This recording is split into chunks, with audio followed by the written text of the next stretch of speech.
જય શ્રી કૃષ્ણ વૈષ્ણવ ચિત્રમાં શ્રી ગિરિરાજજીની તળેટીમાં કૃષ્ણદાસ મેઘન, દામોદરદાસ હર્ષાની, માધવ ભટ્ટ કાશ્મીરી, યાદવેન્દ્રદાસ કુંભાર, વાસુદેવદાસજી છકડા સાથે શ્રી વલ્લભ બિરાજી રહેલા છે તે ઝાંખી થાય છે.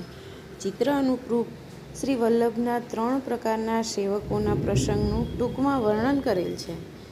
જેમાં પ્રથમ તો અતિ નિકટના નિજજન કહેવાય તેવા સેવકો. શ્રી વલ્લભના નિકટના સેવકો હંમેશા શ્રી વલ્લભના મુખારવિંદના દર્શનની લાલસાથી તથા આપશ્રીની આજ્ઞાની રાહ જોતા નિસ્વાર્થ સેવા માટે સદા તત્પર અને લાલાયિત રહેતા. સેવકો જેમની ઉપર શ્રી વલ્લભ વિશેષ કૃપા કરી વચનસુધા રસનું પાન કરાવતા રહેતા તથા આપશ્રીના અધરામૃતનો લાભ પણ હંમેશા માટે આપતા. એટલે કે માર્ગની રીતિ પ્રમાણે દરેક વૈષ્ણવ પોતાના માથે બિરાજતા શ્રી ઠાકોરજીને સ્વયં સામગ્રી સિદ્ધ કરતા, ભોગ ધરીને જ લેતા. ઉપરાંત શ્રી વલ્લભ આપના અધરામૃતની કણિકા ધરતા. તે સંદર્ભમાં એક પ્રસંગ કાશીનો આવે છે. તેથી શ્રી વલ્લભ શ્રી ઠાકોરજીને સેવાથી પહોંચી ભોગ ધરાવી સમય થયે સરાવતા, પણ ત્યાં તો તે સમયે જ કાશીના પંડિતો શાસ્ત્રાર્થ અર્થે શ્રી વલ્લભ પાસે અવારનવાર આવતા. તેથી આપને ભોજન આરોગવામાં અવેર થતી. ત્યારે આપના સેવકો પણ ભૂખ્યા રહેતા. તે શ્રી વલ્લભથી સહન ન થયું, માટે જ આપે પત્રાવલંબન ગ્રંથની રચના કરી.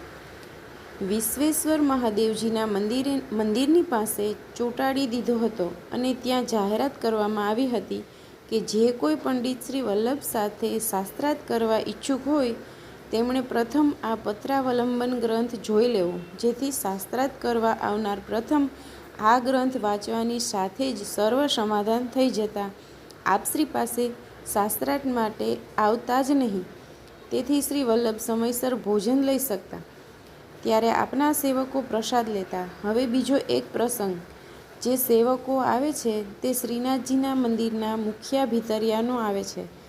જે આપના 84 સેવકમાં 74મા સેવક ગોપાલદાસ જટાધારી, જેમના વાર્તા પ્રસંગમાં આવે છે કે શ્રી વલ્લભનો એવો નિયમ હતો કે શ્રીનાથજીના મંદિરમાં સેવકો તેમના જે સ્થાન પર સૂઈ જતા, ત્યાર પછી શ્રી વલ્લભ રાત્રિએ 2-3 વાર ઉઠી બધા જ સેવકોની નજીક આવીને નીરખીને પાછા જાય. કારણ કે કોઈ સેવક લૌકિક વાર્તા અથવા કોઈની નિંદા કે યુગલી કે કોઈની ચુગલી કરી ના શકે. આવો આપનો પ્રેમ હતો.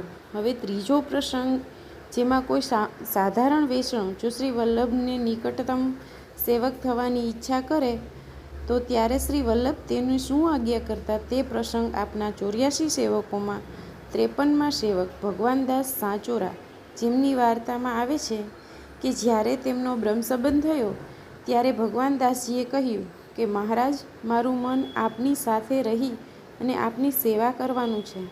ત્યારે શ્રી વલ્લભ કહે છે, અમારી સાથે તારાથી નહીં રહી શકાય.